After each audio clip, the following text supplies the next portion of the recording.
You're on mute, mate. I know. There we go. Hopefully that works again. I don't know why my microphone kept losing its connectivity, but there we go. Welcome, everybody. Tonight, I am very fortunate to be joined by the legend that is Curry, with his obviously new channel, The Stands of Ibrox. Curry, how are you doing tonight, buddy? Well, I've been better, mate. A wee bit under the weather for the last day and a half, but I'm all right. I thought I'd come on, have a wee chat with you, have a wee rant, and basically hear myself out on YouTube on your channel. I'm one step away from going naked on OnlyFans, trying to promote this channel. I'll probably actually lose folk if I do that, but it's good to be on and see you and obviously talk about our favourite subject. Absolutely. So is that the plan for the new year then, is it, Curry? And a Stands of Ibrox OnlyFans channel? Oh, I wouldn't give that to anybody, mate. That's just too far for anybody. That'll put them off their Christmas dinner for sure. And guys, just a reminder, if you haven't found out yet, if you haven't followed Curry on Twitter or X or whatever the bloody hell it's called these days, if you haven't checked out Curry's channel, all that information is scrolling along the bottom of the screen. Curry, so you've started your own channel now. We'll start by talking about this, obviously, the Stands of Ibrox. Tell us a bit about Stands of Ibrox. Tell us about, what you're doing with the channel. It's just something that I wanted to do. I've always said that I was going to start a channel, but I wasn't sure down what road I was going to go. I started getting involved in a lot of chats on Rangers streams right across the board. If there's a Rangers stream, I've probably been in chat, I've phoned them up, or I've had an appearance on them. I managed to get on the Gallant Few with Colin and enjoyed it. And I was like, right, just go for it. You may as well see what you do. I do it for fun. I do it so I can have a bit of banter with all the people in chat. I'm not interested in growing the channel to massive thousands of people or anything like that, although it is quite good. And the growth I've got, I've only put out like 3 live videos, and the last one I done was an impromptu one after the famous Glasgow Rangers won the cup, and I went solo, and wow, try to talk yourself for 40 minutes is not easy at all. As you probably say that yourself, it was a wee bit of an eye opener for me, but I did enjoy it, and I get about 640 views, which for somebody that's just started a channel less than like 2 weeks ago, and there's just I was blown away, absolutely blown away. Obviously, most of them are probably people that know me and mates and that, but I don't care. So if anybody does know me or doesn't know me, I'm basically your typical Rangers fan that'll probably say things that other people won't say. I swear too much, I curse too much, and I try and call it how I see it. Not everybody agrees with me. It's like I'm like Marmite. A lot of people don't like me. A lot of people do like me for my honesty. But that's the one thing I always try and be honest. So if there's a player playing shite, I'll call them out for playing shite. And if the boards are taking the piss, I'll call them out for taking the piss. Which is the way it should. Which is the way it should be. It's the way football's a game of opinions, and we all, we've all got our opinions. And look, at the end of the day, I can't remember. I was listening to some podcast this morning. I can't remember who it was, and they was just saying that that's what fans do. We call out players when they don't play well because we get frustrated with them because we all want the same thing. We all want the club to succeed. We all want the club to do well. And when we feel that certain players aren't pulling their weight or certain players aren't doing their job right, we call them out because that's what fans do. And if they can't take that, then maybe they're in the wrong game. And we know that Glasgow Rangers players are under a hell of a lot more pressure than a lot of others because of the expectations of the club, isn't it, Curry? That's exactly what it is, mate. And I think one of the things that I've noticed, well, I'll be a bit of a sellout here because when I started this, I became a lot more objective about, especially with players and that, and trying to understand. These guys are people just the same as me and you. Obviously, they're getting paid a hell of a lot of money than us, but at the end of the day, they still have families, they still have friends, they still have their own worries of their own. It might not be financial things that they've got worries about, but there's probably other things that we don't know about. So sometimes you need to try and take a step back, and it's quite hard, especially when you're in the stands or like us, we're time we coming on, you come into chat and you're venting your anger because some player hasn't been putting as much effort as you think they should. But it's just if I could do one thing, I want to support every player as much as I can, and I want to give them my full support. But there is always a time where we'll probably talk about this later. I hope about how they've been playing, injuries, etc., later on. There is a point where you need to say, right, no, it's time for you to be dropped or time for you to leave Ibrox. Absolutely, yeah, there is, and I think as well, you know, you have situation, don't you, where players become stale, players stay somewhere for far too long, and it's not like it used to be, is it? In terms, the game is nowhere near like it used to be, Curry, where players can stay for years and years and years at a club or be a one club man. That's just, those days are gone now, aren't they? Yeah, unless your name's James Tavernier, that is. Yeah. But you know me, Bay James. I've had a hate relationship with the guy. I don't know. It's just I've never been able to take to him. But even I need to admit, after what happened on Sunday, I don't take anything away. I thought he had a quite poor game, as most of the players for each side had. But at the end of the day, he puts the ball in the back of the net, and that's all we can ever ask for. And he stood up when it mattered most, and he gave us that cup that was missing. So I can't complain. It's just a case of now that we've had that, it's time to move on. Let's then we get into the next game. It's going to be a tricky one. But the thing is, every game that we play is going to be tricky. It's a win every game. That's all we need to do now. If we win every game, the league's ours. That's the way you need to look at it. And I think that's the way Phil's looking at it, is that they need mentality. Keep that mentality there. We're winners and nobody's going to beat us. Just go out there and do the job. It's they're the ones now they need to worry about Timmy slipping up, because one more slip up and it's going to be major meltdown at the other side of the city, which is already starting to happen. Absolutely, absolutely. Now, just before obviously we talk about the fantastic game on Sunday night, and we talk obviously about the St Johnstone game upcoming this week, it would be remiss of us not to mention the big news that's obviously broke today as regards the Old Firm ticketing situation. So it was revealed today that it went to an SPFL subcommittee, and they decided that Rangers were right in their indignation that they hadn't been given offered an allocation of tickets for the game on the 30th. However, they are not going to do anything about it because they said there was not sufficient evidence as to what was a fair amount, because that lot across the city hadn't offered enough evidence in counter. So it's kind of all just broken down, which kind of says the SPFL have said, first of all, that there is a rule breach, but they're not actually going to do anything about it. Now, before we talk about how many tickets we should have, etc., Curry, I don't know about you, but I just think it's an absolute disgrace that the league can see there has been a breach of the rules, and the rules state that you have to offer an allocation of tickets to away fans, and they've chosen not to do it. After we offered them, I think it was 700-800 tickets for Ibrox, they turned it down because of, as they said, safety concerns. I don't understand, Curry, why the SPFL are refusing to take any action. Because they're unfit for purpose. It's the people that have been in charge and the ones that they vote for the last 2 decades, probably. It's all. I heard somebody saying it's the men in blazers basically that runs SPFL, and they're no worth. I'm trying not to no swear too much, and I'm trying to not get too mad about this, because we knew that Rangers were going to win this, and basically we did know that they weren't going to offer the tickets, especially now that it's happened. They're falling to bits now on the park and off the park. And I think that's the main thing. It's off the park that they're having a lot of bother. The fan media is getting banned for their pressers. Mainstream media is getting banned. As far as I'm aware, they've done a Rangers. They've went full circle. They've banned the BBC, and that PLZ soccer are not allowed into the Chamber of Secrets.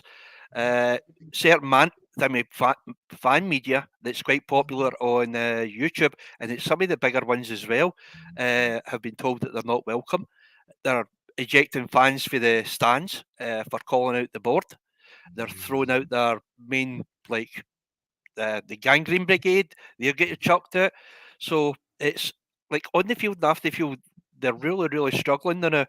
And I think this is when we need to say, right, well, if they don't give us tickets, they don't give us tickets. Basically, fuck them. We don't care. We can't. We need to concentrate their own team. Now, Mm. I don't get to a lot of games, right? So the chances of me getting allocated an away ticket through my years is like zero, absolutely zero. The only people that will really get the tickets is if the guys that are ready to pay for it and pay above the odds for it, or the ones that are been given tickets and have spent a fortune in the Rangers. And I think that's only fair. If there's guys out there and they're spending fortunes on our team, I think they should have a wee bit of more chance of getting a ticket. But Mm. there's that many people that are in that out of 800, I don't know how many people are in the gold or the platinum or whatever it is. I don't know how my years work for that much, but I don't know how many fans have actually got that. But I reckon there's more than 800, that's for sure. So a lot of people are paying for the chance to hopefully get a ticket to go to their ground to watch us away, and they're not going to get it. So I think this sets a precedent. Now, our board have got a choice of saying, right, if that's the way you want to play it, that's the way we'll keep it. And for now until the end of time, until they can turn around and say, right, listen, we will give you X amount of tickets and we will put you in a decent position in the ground, not stuck up in the corner out the way somewhere. Mm. We give them the full stand and it's right behind the goal. They should be doing the exact same for us. If they can't come and go, get stuffed then we don't care. But that's just me. I don't have any say in this, and a lot of people will agree with me, and a lot of people won't agree with me, especially guys that do go to a lot of the games and maybe got the chance to be like, no, I want to go. I don't care. I don't need the atmosphere for that mob. I don't need their vitriol. I don't need their chance to me regarding terrorists and to me slagging after me the Ibrox disaster. I don't need that at Ibrox. I'd rather have the 6, 7, 800, 2,000, 3,000, whatever ticket allocation it is, given to Rangers supporters. They don't get the chance Absolutely. to see Rangers all the time and go in and watch the game. But as I said, it's changed times with it, but it's not a working man's game anymore. You need to you need to earn a few bob to be able to go into watch Rangers now and get your Rangers merchandise. If you're talking about just buying the tops alone, you're talking about nearly £300 just to buy the full set of top Rangers tops, and that's just for yourself. If you've got any kids, you're talking about two grand a year if you're wanting to Mm. buy everything. And that's what the Rangers are like. The Rangers say, oh, look what Rangers have brought out. My pal's got that. I want it. And use a Ranger da. You're going to go, Yeah. I need to get that. I think it's certainly something that's caused a lot of conversation today on social media. And I know social media is not the best place always because it is a very poisonous place. But I mean, I look at it and I look at this issue over ticketing, and I just think to me, and I know they're going to come back at us with all sorts of we started it, blah blah blah, but to me, Curry, what would be a fair way of doing this is if it was a situation where we did want to have away fans in both grounds at the games, which is better for the atmosphere. The Old Firm game does work on atmosphere as well. Is to go for the European allocation. So that would be around working on, I think it's 5% of your ground then goes to your away fans. That's 2,500 tickets for them at Ibrox and about 3,000 tickets for us at Parkhead, because obviously Parkhead's a little bit bigger. That for me would be a fairer solution, but it just seems that they don't want that. They either want the whole of the Broom loan or nothing. And it to me seems like, and I know I'm going to be accused of being biased here because I'm a Rangers fan, but it's them that have had the toddler strop. They're behaving like a petulant child because they can't get their own way. It's toys out the pram. Everything's not fair. And I think it's part of a general thing with Celtic to me is that they do think they run the Scottish game. Well, they practically do. The SPFL decision not to even do anything about this is proof that they do run the SPFL. No matter they maybe think they're all Masons. I wish they were. Maybe we would have won more than one title. But it's obviously if they are Masons that run the SPFL, they're actually doing a really shite job of it. So Yeah. excuse me, one minute.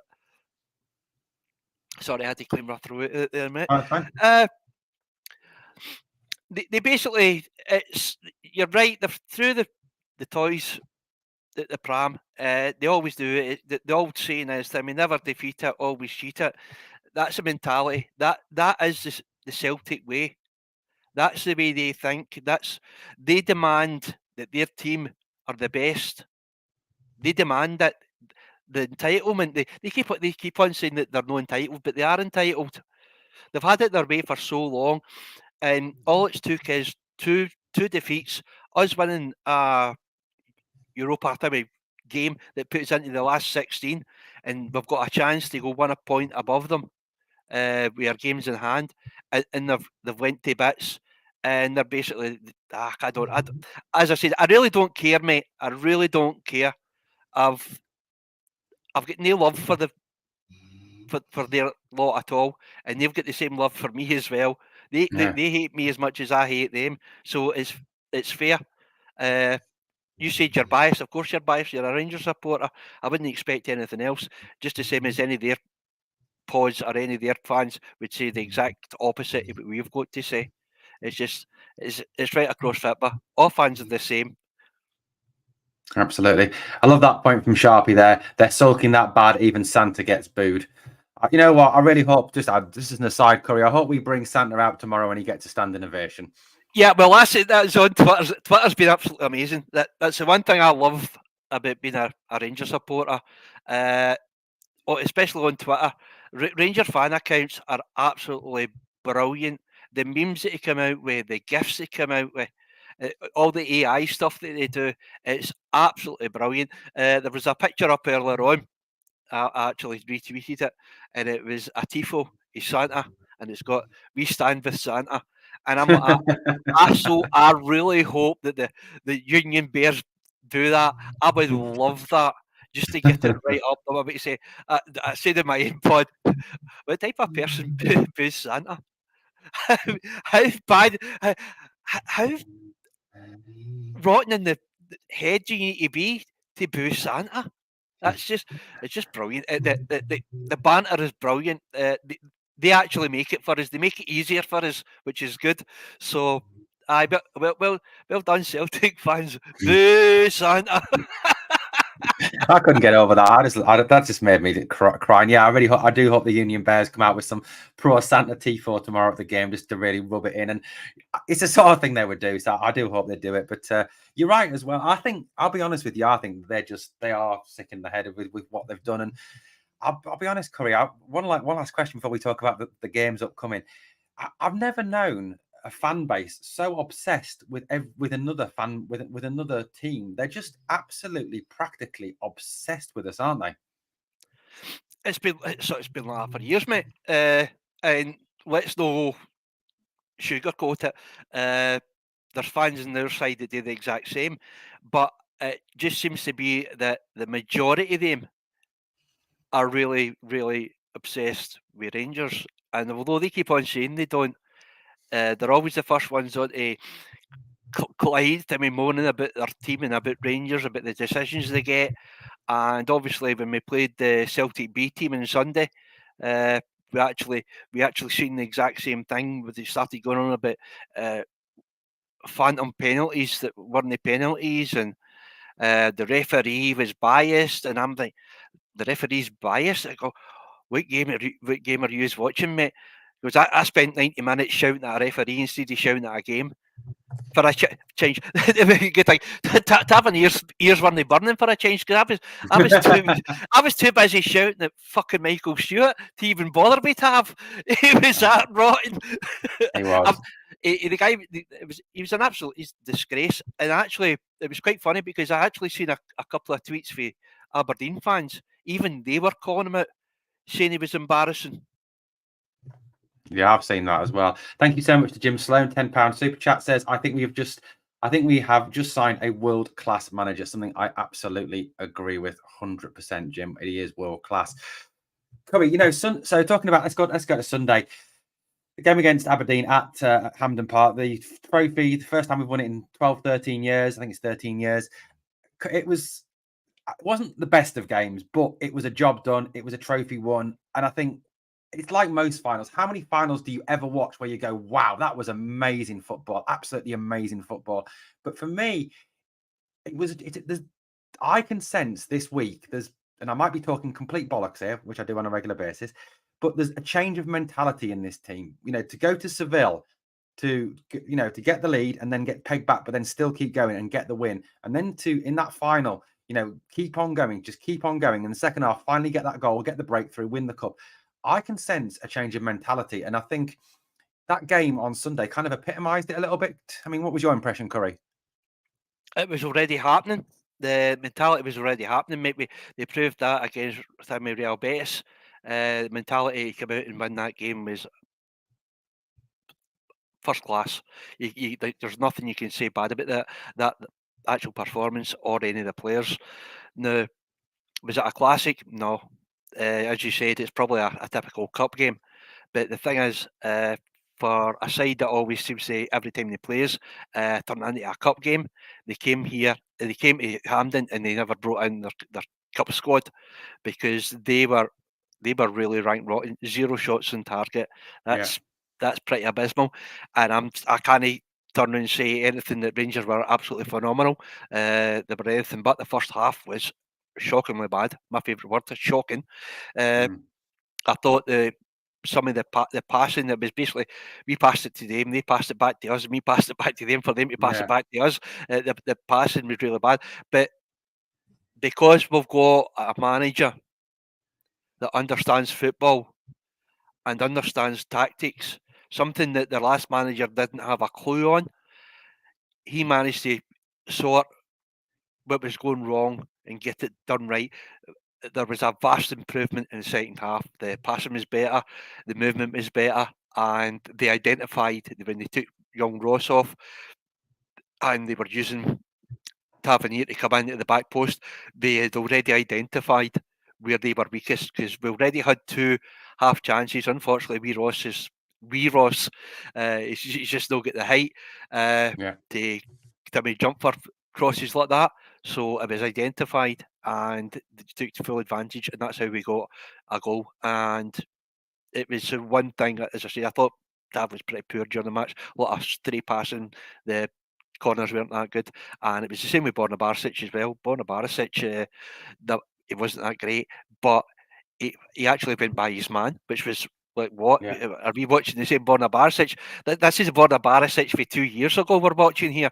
He went by a man. He skipped by the man, left him, left him for dead, and I actually thought the ball was going out, but he managed to whip in the ball. It was superb, and I think I said in my own pod, just as it was coming over Desser's head, I'm pretty sure I've still not watched it back. Obviously, I said I wasn't well, so I've not watched the game back.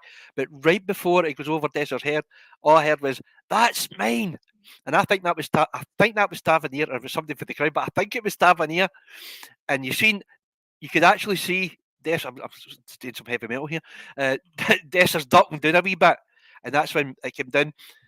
I don't think it was a good first touch. I think it just bounced up, but he was ready for it, and then he volleyed it into the ground and over the keeper, and that's all it took. Because I don't think at any time we were in any danger of them scoring. But it's the one in the bag. We've got realistically 2 more that we could definitely get, and one that's like probably out. We're not quite that good yet. We need to learn our level, and this is the thing about having the mentality is going out and just trying their best. We've got a big window coming up, and Massive window. I think this is. I think it's the same with that mob as well. They know that. I think what this season will all come down to who comes in and who goes out, because we won't see anybody coming in unless we get rid of players. And there's a couple of players that I thought I wanted to stay that I just want out now, and obviously we'll talk about that later on, mate. Absolutely, yeah. But I mean, in terms of the fight, in terms of the final, I think we kind of the tactical change from Clement just shows how aware he is. And the other thing about Clement that I'm just so impressed with, Curry, that there's a massive change from Beale is if you look over, and it's got to have the effect on you as a player, but your manager is seemingly kicking every ball with you, fighting every fight with you, losing his rag with the fourth official, screaming, yelling, pointing. constantly on them, isn't he? And that change of mentality from the manager has got to have had a positive effect on those players. Definitely, mate. I think one of the biggest things is that Clement's not a bullshitter. That's all Bill was. Bill was a bullshitter. Uh, did you see the interview he did for Sunderland? Yeah, I By the way, did. if there's any Sunderland fans that just happen to pop in, I apologise right now. I really feel sorry for you. But because, as I said the other day there, how you can downgrade from Mowbray, it's just mental. Uh, he turned around and said about his role at Rangers, and he was basically pulled into it, where he was running everything. Now we sat, every single one of us, and everybody, all the guys that were at the pressers, heard what he said, that he wanted that. That's what he wanted to do. That was his job. He could do this. He could do that. He could do this. He could do that. At the end of it, he could do fuck all. Absolutely. The it was I think who was it? That was I can't remember who it was. It was one of the mainstream media boys.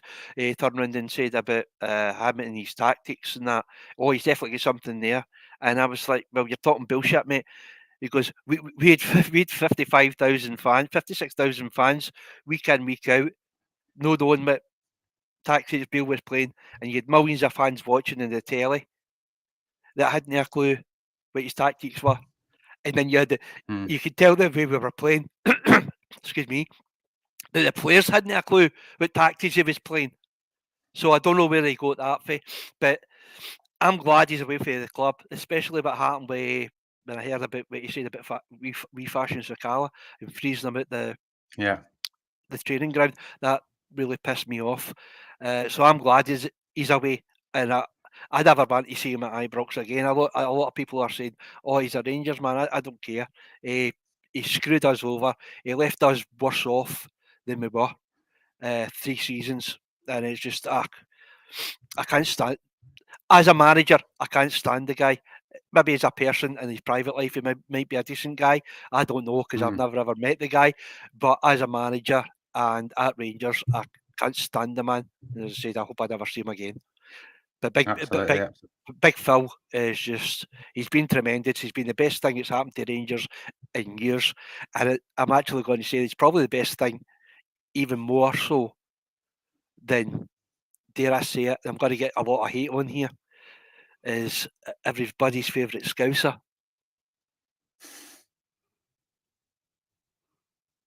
Yeah, absolutely. I mean, Sunderland to me, I mean, my best mate's a Sunderland fan. He was my best man at my wedding, my first wedding. That obviously hasn't ended well. But he asked me, he said, "What? Tell me about Bill." And I was just said, he's got no tactics, he's got no identity, his players don't know what they're doing, and he alienates some of your best players. He doesn't like wingers, and apparently Sunderland use their wingers all the time. I said, and also the fact that one of our senior players has come out this week and said we were in a very bad place under Michael Beale. So I think he's practically suicidal now, if I'm being honest with you, after that. Yeah, RFC 72 says, favourite Scouser as in Fanny Alves, John Flanagan. Listen, Big Flanny done well. I think he was a brilliant player, but he came in and he done a job. But I think we know who I'm talking about. I don't want to say his name in case I get too much grief, so I'll just leave it to everybody to argue amongst themselves. Who I mean, Absolutely. can I Best way, mate. Best say way. a wee? Can I just say a wee word, mate, just before we go to the next subject? And Yeah, of that course. everybody in chat, all the people have said hiya and things like that to me. Thank you very much. I've not so many names, but the chat is going that fast.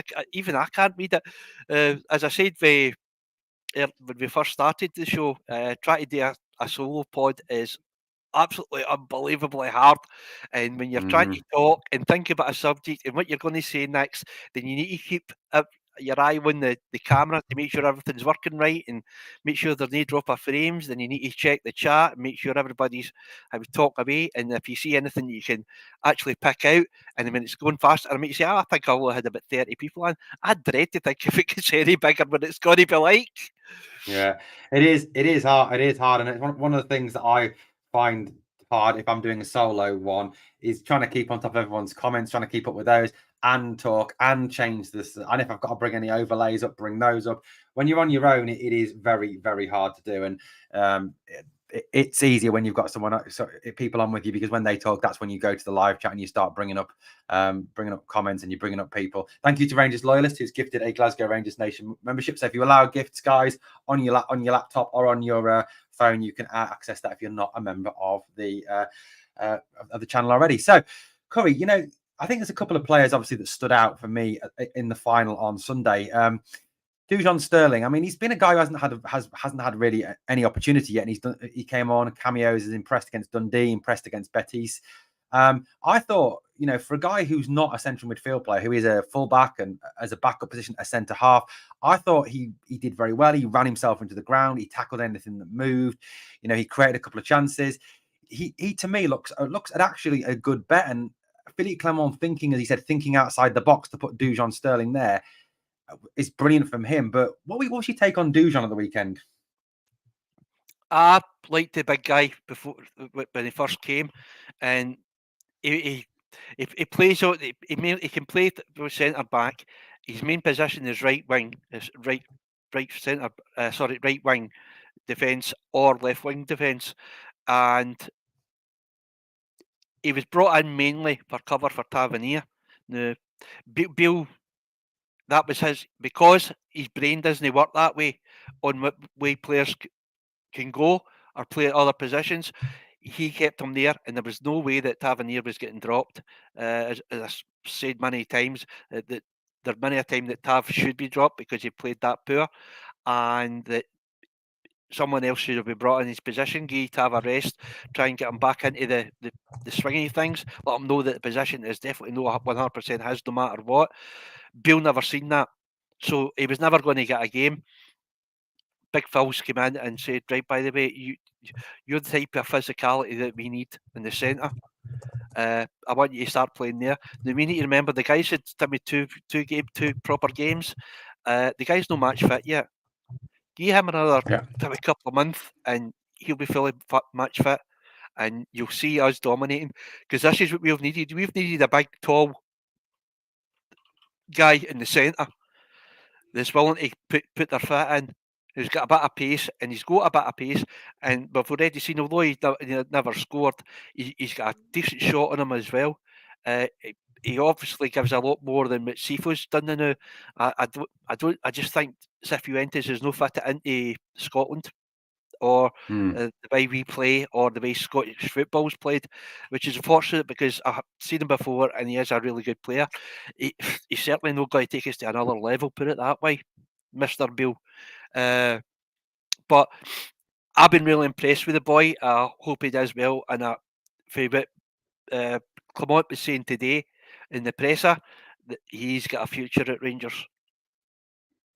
Absolutely, 100%. Yes, thank you, Ewan, as well, who's just gifted a Glasgow Rangers Nation membership. Somebody said, allow your gifts and you get yourself a nice membership there. Thank you very much to all the people gifting memberships tonight. Yeah, I mean, I think I'm really impressed with him. And there was someone today comparing him to a young Yaya Toure. And I said on the video earlier, if he's half the player Yaya Toure was, we've got ourselves one hell of a player there. And sometimes you do stumble across players when you move them positions, and especially with Dujon being such a young player still and been very much in this modern breed of hybrid footballer who can play anywhere. And I agree with you about Cifuentes. I just think he looks off the pace. He works, he does try, but I just think he's too slow for the Scottish game. You look at him, he uses the ball too slowly, he runs too slowly. And look, you can look great in MLS, but I mean, I'm nothing against the MLS, but it's basically a retirement league out there, isn't it? I mean, you've got look at the guys who've gone out there from FC Barcelona, the Jordi Albers, the Lionel Messi's. Yes, Lionel Messi is a fantastic footballer, but he's not getting any younger, and it is a bit of a retirement league over there. So it is, and Scottish football, British football, full stop, is different to any football anywhere in the world. There's nothing like it. I think the Bundesliga is probably about the closest you'll get to it in terms of speed and physicality, but he to me just cannot cope with that speed and physicality. He's nothing that Beale said he was. Beale said he was a box-to-box midfielder. I haven't seen any evidence of that yet. Some people said, he can play in the 10 role. I haven't seen any of that yet. And, I do think that perhaps he's one that, come the end of the season, that Big Phil moves on, because he just, to me, does seem hopelessly off the pace in Scotland. And look, it is going to be somewhere we do need to overhaul central midfield with. I mean, with all the injuries we've currently got, and I mean, Dujon and Lunny are holding it down, aren't they, Curry? Who would have thought would have actually been praising Lunny 2 months ago? Yeah. One of the probably most improved players for Clermont's come in. He's been basically the heartbeat of Rangers for the last 2 months. I thought he's been doing brilliant, and where he's managed to find all that pace from, because that's been a few times the players have been running. He's been managed to actually run them down and get a last ditch tackle in. So I don't know whoever his fitness coach is. I think they need to praise him, because he has been really one of the best players in our squad overall. I'm not going to say in certain games, but overall, he's certainly been one of our better players in the last couple of months. So I'm happy for the guy. I think we were all at the start of the season. We thought Lonnie had hit his purple patch last season. Uh, that was a season and a half ago in Europe. We thought that was it. We thought he was dead and buried. Right at this moment, his contract's due up. Is he worth shoving maybe another 2 year? Maybe I wouldn't give him any more, but I would certainly think about maybe. I know this is going against everything I've said in the past. Maybe giving him a 2 year deal, because if you said to me 2 months ago, right, what's happening with Lonnie? Is like show him the door, because he just wasn't good enough. But he's proved, and he's come out and he stood up for the new manager. So I'm just hoping that everything goes well. Absolutely. I mean, for me, look, you know me, Curry. I absolutely slaughtered him at the start of the season. Absolutely slaughtered him, because Really? to me, he hadn't performed. He hadn't played well. He looked like he was towing a caravan. He gave the ball away. His second touch was a tackle. He just didn't look up to speed, and didn't look a Rangers player anymore. But look, I'll admit, I'll absolutely admit that at the end of the day, look, he has been one of the most improved players on the team, and Philippe Clement really seems to have had that positive impact. Now, I know there's cynics out there that say, "Oh, he's only playing well because he wants a new contract," and I understand that. It's the Emmanuel Adebayor effect. But I genuinely think, if you listen to John Lundstrom, and you listen to how he talks about this manager, he has a genuine respect for Philippe Clement and a genuine desire to want to play. And I personally, I agree with you. I think we give him a 2-year contract, because it's a win-win situation. Number one is, if he carries on being the player that he is and how he's playing at the moment, then we've got a quality midfielder for the next 2 years. But if it doesn't work out, at the end of 12 months, we can sell him and get some money for him, whereas he would just walk for nothing in this summer. So I do think a 2-year contract is a good shout. Interesting question here from Sharpie Curry. Says, Lunny is really improving. Maybe he will be a future Rangers captain.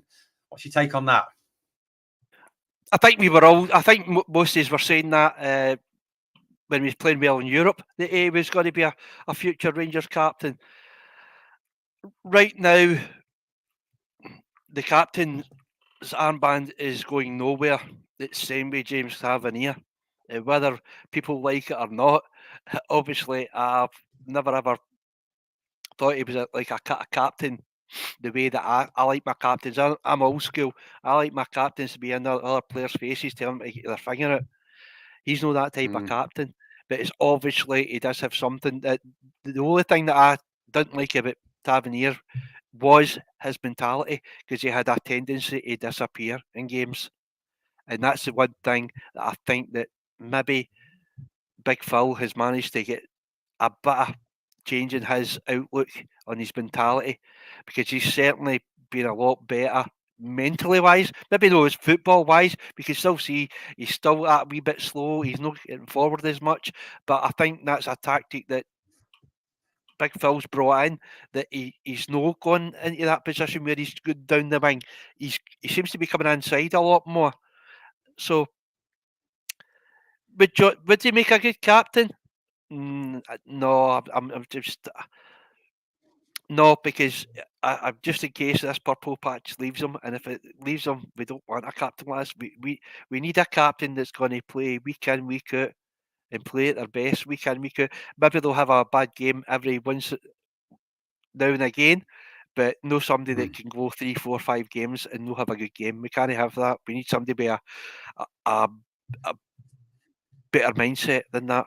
And I don't think Big John, as much as I love him and I want him to stay now, and I want him to get another couple of years contract, I don't think he's ready for the Rangers captaincy yet. And also, you said there he's playing for his contract. He could be playing. Time he could be playing. He goes elsewhere because the Yeah, way he's playing now, there's plenty of teams out there that'll want him and they'll pay good money for him. And if he plays like that to the end of the season and we don't keep him, there'll be he's basically doesn't need to worry about the wages he's going to get because he's going to get fortunes, especially if they can get him absolutely. on a free. So it could work out both ways. So well, it's I think he is a bit of a Rangers man. No, I never really seen it before. The first year or two he was here, I never really seen it. But I think over the last wee while, even when he wasn't playing well, I think he's turning out that he does. He's been a part of Rangers now. Absolutely. And I think, Big Phil said something really interesting for me when he was interviewed the other day and he was talking about Lundstrom. He was asked about the Lundstrom situation and he talked about Lunny being a captain on, not a leader on the field and on the dressing room. And to me, Curry, it's to be a successful team, you need not just a captain, but you need a whole series of leaders on the field who can take a lead, who can not just one. If you look at some of the great Rangers teams of the past, they've had leaders throughout the team. They've had players who have not had to wear the captain's armband, but have been leaders either through the way they shout at their own players and get them to come into line, or the way they lead by example on the pitch. Some absolute quality players in the past that have done that, who've not been captains but have been real leaders, and you don't need an armband always to be a leader on the field for me. Oh, that's true. Well, I don't know if can you see Kyle's Was that one more? Kyle 1872. See what he's saying there is absolutely correct. This is where I've seen the biggest improvement. It's not just individual players; it's been the team as a whole. I've seen improvement. It's the mentality of the whole team. Now, when we won 55, that's what got us through that. We had, and even that mob were saying we never had great players, but we had a good team that played for each other, and that's what we needed again. We started seeing individuals, and that's where our downfall was, especially last season. But I'm just, I keep on wavering here a wee bit. I'm hopeful, and I want to keep my feet in the ground, but I'm hopeful that I've seen enough the now, and I think we've got enough in mentality to see us through the next couple of weeks until the 30th. And then when January comes, I'm hoping that Clement's got a couple of names in mind to improve the squad, because we do need to improve it. It doesn't matter what we say about certain players being good, or if we want them to stay, or if they want contracts, that we still need improvement, especially because of injuries, because that has plagued us. And there's far too many guys in our squad now that are basically made of chocolate. As we said, we were talking about Roof, but we've got too many like that. There's too many getting injuries, and they're being long-term injuries. And the guy that I love to bits, and I've always loved him to bits, that won't give up his international career. He played for 12 minutes and he's missed out in a lot of important games for us. And I'm sorry, but it's time for him to go. I agree. I think you're right. There is far too many players who are just constantly injured and constantly out, and you can't go on like that as a team. And you're right, Corey. There are players who unfortunately will need to be moved on, and Ryan Jack is obviously one of them. And I'm like you. I love Ryan Jack. I think he's a great player, and I think he makes everyone in midfield look a hell of a lot better when he plays. To me, Lundstrom, Raskin look better players when Ryan Jack's there. But you're right. I think if he was to be offered a new deal, it has to be they sit down with him and they say, right, Ryan, if you want another 12 months here, you don't play for Scotland again. Simple as. And if he And refuses, could I then you say, well, interrupt I'm you for two sorry, no seconds? deal. Can Yeah, I interrupt you? Sorry for interrupting me. Could you blather away for a couple of minutes? I'm going to check on Sasha. yeah, She's of course. whining. I want to make sure she's Yeah, of okay. course. Right, I'll be 2 minutes, mate. Okay, no worries. Yeah, I'll keep talking. Yeah, so I think Sharpie asks here, when's Raskin back? Anyone know? As far as I'm aware, it's after the winter break, Sharpie, that he will return. There's no as far as I'm aware, he's not going to be back anytime soon. He appears to be another one that's been bit by this injury bug that we've got, and when we get that injury, that player that suddenly was, oh, it's a couple of weeks, he'll be back, he'll be fine, suddenly turns into a long-term job. But Curry's right with what he says. There are a number of players that are constantly injured, and you've got to look at it and worry about their futures. I mean, one player for me that um, is a top quality player and someone I really rate as a player is Tom Lawrence. But Tom is another one who he gets injured. He comes back, he plays 2 or 3 games, and then suddenly he's injured again. And he's out for another 3-4 weeks. He comes back, plays some games, gets injured again. You as great as Lawrence is, and he is a very talented young player. Do we start to raise questions about him? Is it the case that he has to be moved on because he's constantly out injured? As a club, we cannot keep sitting on players who we are paying vast sums of money to. Kamar Roof is another one, that are just getting paid huge amounts of money for nothing, that are sitting in the stand, and you cannot, as a club, especially when we don't have the money we used to have, back in the good old days under Sir Walter, to sign the likes of Loudup and Gaza and all those guys. We haven't got that money anymore, and you cannot afford to have those players sat in the stand. You cannot afford to keep paying them. And Smoke wants to keep Lowry. I think that's obviously a consideration that Big Phil will have once Lowry returns from his loan spell at Hearts this summer. I mean, Yanis Hadji is another one. What happens with Yanis Hadji? He wasn't in the Alaves team the other night, apparently. He seems to have fallen down the pecking order there. What do we do with him? When we bring him back, is he going to get a chance? I think that's certainly something we do need to assess.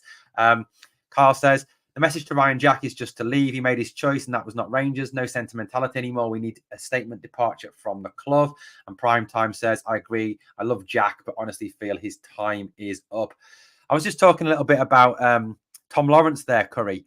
Another one that is a very, very talented player, is a very good player, but seems to be another one who plays 2 and 3 games after he's been injured, then gets injured again and misses another 3 or 4 weeks, then comes back, plays 2 or 3 games, and then gets injured again. Is he someone else you'd look to move on? Yeah, unfortunately, Lawrence is an amazing player. For that position, he was fighting for a number one spot, but he's getting injured so many times. Just by the way, everybody, I'm so sorry about that. Just to explain a little bit there, my dog Sasha, she's a collie and she's quite prone to seizures, and she took one last night or first thing this morning about 3 o'clock in the morning. She took quite a small one, that was the one saving grace, but she had a little seizure last night. So I was just checking on her there. She was making a couple of whining noises, so I just wanted to make sure that she was okay. So sorry about that. That's all right, mate. I know where you're Cheers, Roy. from. Aye. So but it's Lawrence is just he's an amazing player. If I thought that we could get a consistent run off him, I'd want to keep him, but he's just not doing that just now. He's got up into the summer. I don't think he's one of the main ones we need to get out in the winter. I think he's one that we could be looking to shift in summer if his fitness hasn't improved. But we'll just need to wait and see, because if he comes back in and he does a job, then he gets injured again, then it's time for him to go as well. Absolutely, and it's a good point that Prime Time makes here in the live chat. He says we can't have all these wages sitting in the stands, and that's just right. And that's unfortunately been the case, hasn't it, Curry? For the last few seasons, we've had far too much money sitting up in the stands watching the game rather than actually affecting the game. And look, one of the things that I mean, look, as much as this comment might come back to bite me in the arse, it's only St Johnstone tomorrow. But one of the things that worries me is the lack of depth in our squad going into this period where we are playing Saturday, Wednesday, Saturday, or Saturday, Wednesday, Sunday, Tuesday, Saturday. You're playing 3 times a week. The lack of depth in the squad at the moment, not due to the fact we haven't got the squad depth, because we have got a big squad. It's the fact we've got so many players out injured, and it is worrying that at a time when you do need to rotate your squad in certain positions, number one, we haven't got the numbers, and number two, we haven't got the quality there. On modern day football, I'd probably agree with you, but you go back to when we were younger, mate, and it was the same players week in, week out. They played a full season. Yeah. They were playing in every league game, every cup game, every European game. They never missed games. Their leg could be hanging off, and they would still be out there playing because they were playing for Rangers, and that was a. I think we've got quite a lot of our players now that are a part of the Rangers family. I think there was a period when we went by the players just played for Rangers, but they never they didn't get it. They just didn't get it. They never bought into it. Now, whether that was something because when Van Bronckhorst came in and then when Bill came in, they didn't give him that pride of playing Mm. for Rangers. I don't know if it was that because we certainly had it when eventually when oh God Gerard. when Gerrard came in. We eventually got that. Maybe it took us 3 years, but a lot of the players bought into that. We had a lot of good performances before we won 55. We had the Europa run as well. So he was bringing players in that bought into the Rangers family, as we say. And I think that we've got that back again. I think there's a lot of players that are want to be a part, and I think when we got that cup and they managed to bring all their families in, you seen how happy they were, how proud they were, all their kids and their misses and their girlfriends and their mums and their dads and all that. I think that maybe I've given them wee bit of a grasp of what success is like, and Mm. that's what us as fans demand is that success. We don't want it once every now and again or once every important game. We want it when we're playing the likes of St Johnson. You still need to give 100% out there. Doesn't matter Mm. who you're playing. You need to still go out there. St Johnson's going to be a tricky game. That it's going to be two banks of five. We already know that, especially with Levine in charge now. St Johnson have caused us problems before. Their goals away and four are is quite abysmal. I think it's minus 11 or something like that. They do. So Yeah. they don't score many. They certainly don't score more than 2 goals. So it's a matter of the case if we can go out there, if we manage to break them down pretty quick, get a goal, and as soon as we get that goal, I'd say the game's over because I don't think they'll really give us a threat. But it's like, do we do our usual and gift the opposition a goal, and then we need Yeah. to start chasing? But even then, I still think we've got the mentality now. But we've already proved it. We've got the mentality that if we go behind, we can win games. And the same as if a team manage like 100%. Real Betis, they come back and they manage to score when we're ahead. We've still got enough in the engine to go out there and get a winner and fight for that win. So I'm hoping this is the future for Rangers, and long may it continue. Absolutely, 100%. And I think, you're right. It will be a tricky game. I mean, look, I've been someone who's said repeatedly on a number of videos and pods and things like that, that we need to get back to the Graham Souness attitude, the Walter Smith attitude, the Dick Advocaat attitude of we are Rangers. We will beat whoever's in front of us and it'll be how many goals we score. But you're right. It is still tricky because of the fact on tomorrow night, on Wednesday night, they will put a low block on. And I think what we've got to remember is for apart from that lot across the city, for every team in Scotland, we are their cup final. We are their Champions League. We are the team they all want to beat. We are the team that they try that a little bit harder against than they do week in, week out because we are Glasgow Rangers and they all hate us with a passion. So it will be a tough game. It will be a tricky game. And you're right, Corey.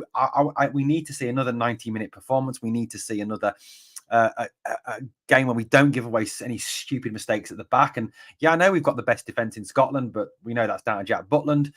But would you want to see some rotation tomorrow? And who would you? And if there is some rotation tomorrow, who would you want to see brought in? I mean, would you want to see, say, Roof start in place of Dessers, Matondo on for McCaws? And what sort of changes would you want to see? Or does he go in with the same team that started the cup final? Well, I think this is people won't agree with me with this. I think we Ross should be given a rest. I think maybe putting him on the bench maybe be a good idea uh, for all the wee guys done, and he's done brilliant. He's still, I think, the only bit that worries me about wee Ross is his physicality. It's he's finding it quite. He's bullied off the ball quite easy, and but Yeah, that's a bit the only thing. And you can't say nothing. He's just in the team. He's 20-year-old. He's not developed fully yet. He is quite a slight bit of a boy. Thing is, he's fast. He's nimble, and that causes defences problems.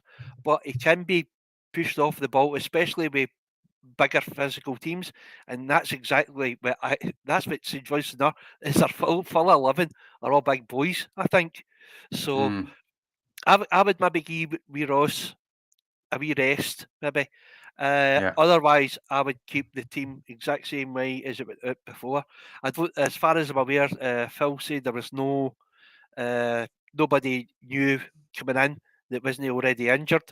So I would keep the exact same team as it was, and especially with Goldson and Balogun in the centre defence, because I think the two of them really play well together. I think Leon Balogun has been absolutely fantastic. A guy that everybody was complaining about what we're bringing him back for. Well, not everybody. There was quite a few like myself that were glad to see him back because he's an mm, old-fashioned defender. He'll go in and he'll take the ball, and if he doesn't take the ball, he'll take the ball and the man with him. Or if he'll just hoof the ball right out. But he's proved himself. He's got a wee bit of not type of knowledge up there. If they leave him enough space, he'll run into it. yeah, And then they leave off him for that. I think Aberdeen done that as well. They backed off him. Uh, so I, for me, I'd just keep the same teammate except for wee yeah. Ross. I think he's about Yeah, the I only agree. I one. mean, yeah, I agree. I think we should start. I think Matondo perhaps on the right wing to start off with, and then have Ross on the bench. I think you're right. I mean, to me, Ross has done brilliant. He's been a breath of fresh air in the team. He's been fantastic. He's lively. He goes at players. But you're right. He's still not fully developed. He's still got a lot to learn. He's like you said. His body frame is not fully developed yet. He's not. He's not a big lad. He's not strong. And also, the tracking back side of it is something he does need still to work on. Obviously, the goals in Betis, you could see he probably should have trapped Miranda for that first one. So he does have a lot still to learn. But yeah, I would say, we stick with pretty much the same lineup, but we play Matondo, I think, could start. And then if it doesn't work out, you've always got Ross on the bench or, one of those others. But you're right about Leon Balogun. And I don't know about you, Curry, but everyone talks about, how our defence looks better when Connor Goldson's in it. And Connor's there because he covers for Tav. Connor's, kind of like the communicator and leader at the back. But I honestly think that Connor looks better when Balogun. Connor's looked better this season when Balogun's been alongside of him. I think he gives Connor more confidence.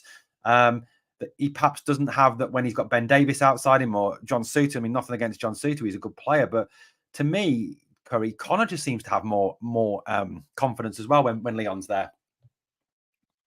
It's because he knows what he's doing. He's always been a good defender. He's not always been the paciest of defenders, but he doesn't need to be. He blocks really well. I think one of the good things he sees trouble, especially when Bonabarisic is playing. He sees the problems there, so he goes to cover him. Uh, we all know Goldson. He's in all the time, and he's there all the time because he plays 99.9% of games. He doesn't get injured much. He has a few foo bars in games. Yeah, That's the last couple. I don't think he's had any. I mean, see, obviously they had that really bad one when Aberdeen played that right between the two of them. yeah, I think they were both to blame in certain ways in that one. But that as I said, this is one thing that Big Phil's identified. And if you notice, especially but Aberdeen tried it quite a few times in that game, and every time if it was Golson going forward to get the ball, Big Leon was falling back. In the same way, if Leon was going for the ball, Golson was falling back, so they couldn't play that big Timmy straight ball through. So I certainly think it's the best there is. Davies he's a good player. He's technically better, but defending he's too soft. I don't think he's not got that oomph that you need in the Scottish game. mm, And as good as Big Sooty is, he's just far too injury prone, and he's got a habit of under or over jumping for a ball. Uh, he, he, yeah. he mistimes headers quite a lot. But the thing is, every now and again he'll pull out an absolute tremendous game. But I don't, as I said, I just don't think he's consistent enough. But this is the thing: it's not just for this season we need to worry about, it's for next season. Mm. Is Big Leon got another year? I don't think so. Yeah, we do need a centre back.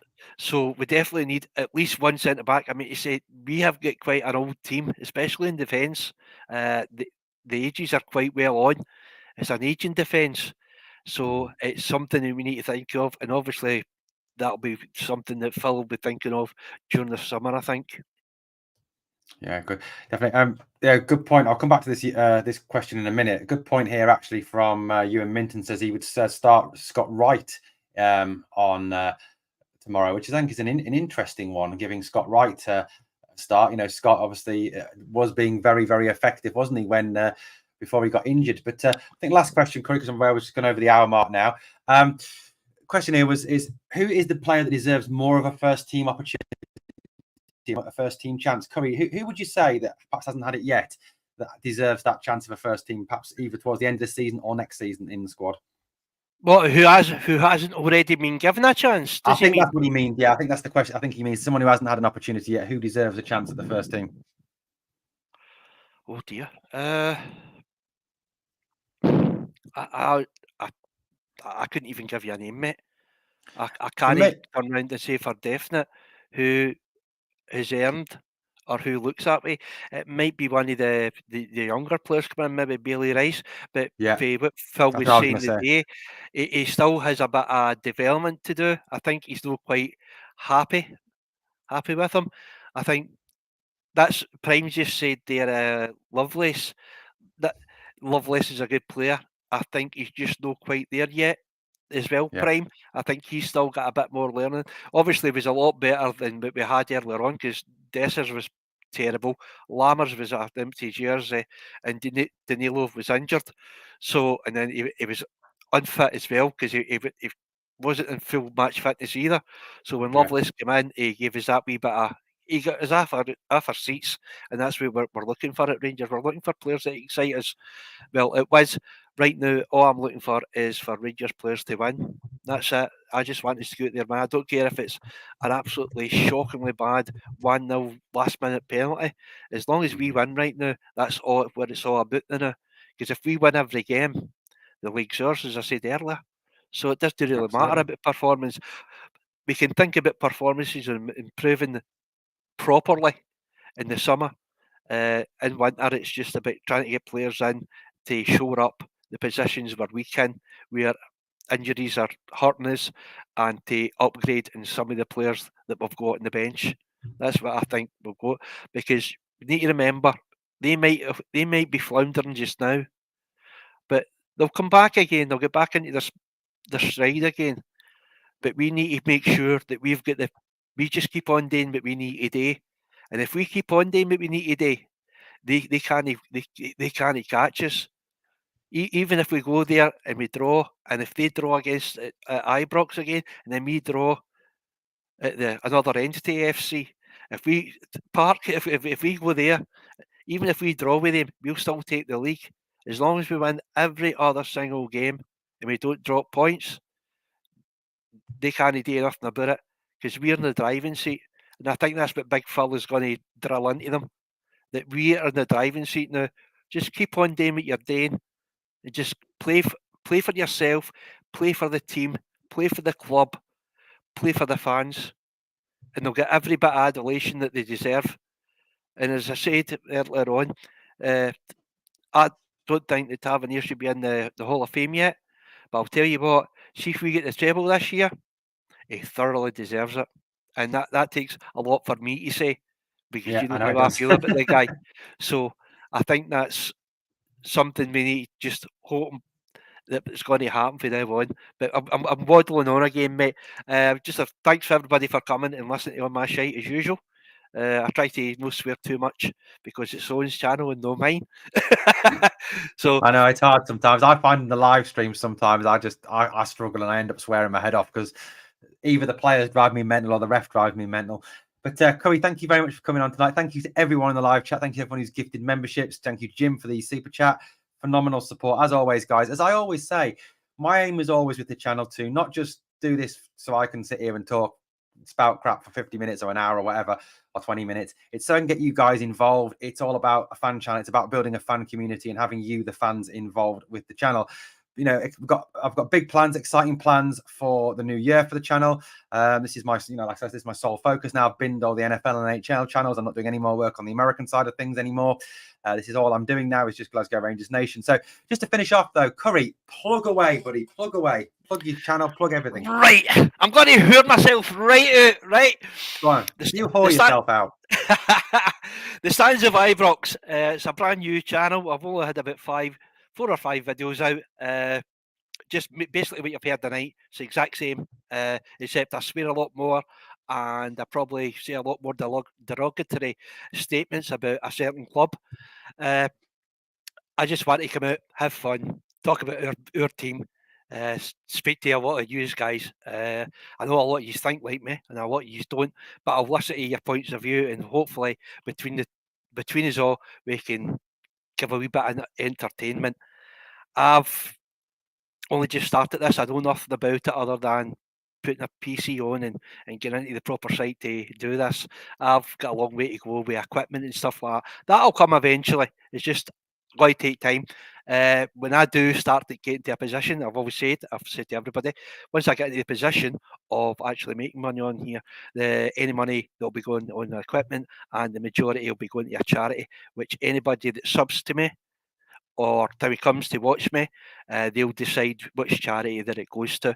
I'll have no say in it at all, and I've already pledged that I will shave my head live on a show when that happens to try and get money for that charity. So I would like to say thanks for coming and watching me and Owen. Hope you enjoyed the night. And one more thing, and this is a special message for a special person. Michael Stewart, get it right fucking up, you. Love it, absolutely. The biggest embarrassment on Scottish telly, even more embarrassing than Chris Sutton, and that's saying something. Guys, remember as well, check out Curry's stuff, where you can find him. It's been scrolling on the bottom of the podcast all night, where you can his channel, where you can find him on X and Twitter. Top bloke Curry, follow him, check out his channel, hit the sub, get over there, watch his videos, guys. Thank you so much as always for watching. And you know what I always ask? 2 things on the way out, guys. Number 1, smash the like, and number 2, always remember, never forget, we are the people.